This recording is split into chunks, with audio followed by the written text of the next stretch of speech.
चलिए एक और बड़ी खबर से आपको रूबरू करवा देते हैं। गुपकार अलायंस को मद्देनजर रखते हुए बड़ी खबर जो है वो अब सुर्खियां बटोरती हुई नजर आ रही है। गुपकार गठबंधन में गतिरोध खत्म होने का नाम नहीं ले रहा है और अब डॉक्टर फारूक अब्दुल्ला ने पूरी तरह से कमान संभाल ली है। डॉक्टर फारूक अब्दुल्ला की अगुवाई में गुपकार गठबंधन की बैठक चल रही है और टिकटों के बंटवारे को लेकर यहां तालमेल नहीं बनता हुआ नजर आ रहा है। यानी कहने का तात्पर्य यह है कि गुपकार गठबंधन के अंदर दिन ब दिन मतभेद जो है वो पनपते हुए नजर आ रहे हैं और गतिरोध की वजह से मुजफ्फर बेग ने भी पार्टी से इस्तीफा दे दिया है। बड़ा झटका पीडीपी पार्टी को भी यहां लगता हुआ, क्योंकि जाहिर तौर पर मुजफ्फर बेग जो है वो सीनियर लीडर माने जाते हैं पीडीपी पार्टी के और जब से पीडीपी पार्टी वजूद में आई है 1998 को पीडीपी पार्टी की स्थापना हुई थी, उसी समय से मुजफ्फर बेग पीडीपी पार्टी के साथ जुड़े हुए थे। लेकिन आप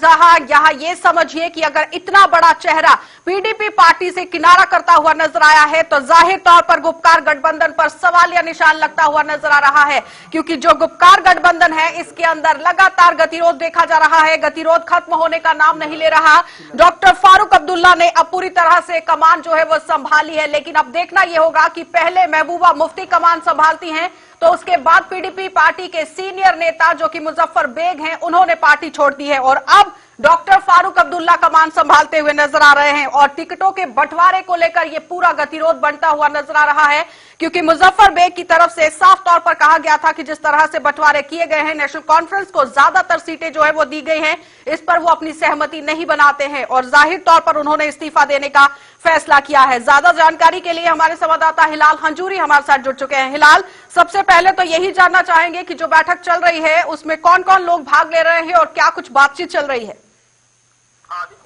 मुझे लगता है कि तकरीबन के बाद आज की मीटिंग खत्म हुई है, जिससे टॉप लीडरशिप अगर देखेंगे जम्मू कश्मीर की और जो बड़ी बड़ी पार्टी है उनकी खासतौर पर गुप्ता डिक्लेरेशन के लिए उस टाइम रही, वही आज यहाँ पर मौजूद है। डॉक्टर फारूक अब्दुल्ला के साथ में मीटिंग हो रही है और अभी भी डॉक्टर फारूक अब्दुल्ला के निवास के जारी है, जिसमें महबूबा मुफ्ती के साथ साथ मोहम्मद सत्तारगंज कांग्रेस के साथ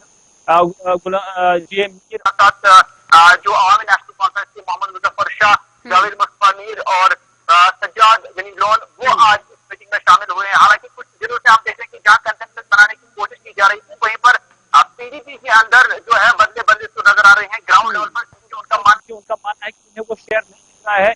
जो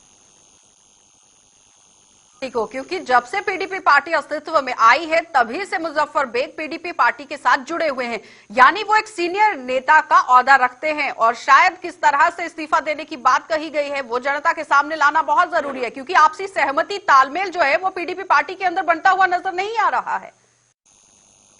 जी बिल्कुल, जो मुजफ्फर बेग साहब है उनके बारे में यही ख्याल है कि सबसे सीनियर मोस्ट और काउंटर लीडर में शामिल है और शुमार किए जाते हैं और उनका काफी वक्त से वो इस चीज को लेकर नाराज थे कि जो पार्टी के रिलेटेड जो भी कोई डिसीजन लेना होता है तो उन्हें कंसल्ट जो है नहीं किया जाता है, यानी उनके बगैर ही डिसीजन ले जाते हैं। तो ये मलाल भी उन्हें है, लेकिन साथ साथ अगर के मुकाबले में देखा जाए तो उसमें भी ये शिकायतें बढ़ रही है। ये सिर्फ मुजफ्फर बेग साहब की शिकायत नहीं बल्कि बाकी लीडर है ग्राउंड लेवल में जो काम कर रहे हैं उनका मानना है कि इसमें अगर एजेंडा एक ही था कि आपने के जो जज्बात है या जज्बानी करनी थी तो फिर स्टेज पर नेशनल कॉन्फ्रेंस को ज्यादा हिस्सा नहीं होना चाहिए और उस पर ज्यादा नहीं होनी चाहिए। वजह से एक कायद जो है के अंदर जरूर है और साथ ही साथ कुछ पार्टी ऐसी हैं जिनका खाता भी कश्मीर के अंदर नजर नहीं आ रहा है या अभी तक कोई सीट भी नहीं है, लेकिन आज वो भी डिमांड कर रहे हैं कि उन्हें भी हिस्सा दिया जाए। तो ऐसा पेज बन गया है तो इस पैदा कर रहा है, लेकिन जो एक होकर काम करने की कोशिश कर रहा था, बहुत बड़े बड़े ऐलान जो हैं वो गुपकार डिक्लेरेशन की तरफ से किए गए, कई पार्टियों को अपने साथ जोड़ा गया, लेकिन जब दोनों पार्टियां जो कि नॉर्थ पोल साउथ पोल रही हैं हमेशा, अब उनके अंदर फिर से गतिरोध पैदा हो गया है। यानी कि गुपकार गठबंधन के अंदर अगर काम नहीं हो रहा, आपसी सहमति नहीं बन रही है, तो किस तरह से आम जनता को लुभाने की कोशिश की जाएगी? क्या लगता है कि इसका आघात कहीं ना कहीं चुनावों में भुगतना पड़ सकता है? एक बड़ा चैलेंज ये ग्राउंड सफर किया करते हैं, लेकिन अभी भी जो पहला मतलब है लोगों की पार्टी ने इसमें कोई कॉम्प्रोमाइज किया या टेक्समाइज किया तो उसके बाद ये चल सकता है, क्योंकि जब तक मैं इसमें टेक्समाइज होगी जिसमें जिस तरह इसमें कुर्बानियां नहीं होंगी, कॉम्प्रोमाइज नहीं होगा, तब गुपकार डिक्लेरेशन या फिर अलायंस आगे नहीं बढ़ सकता है, लेकिन पीडीपी इस पर कुर्बानी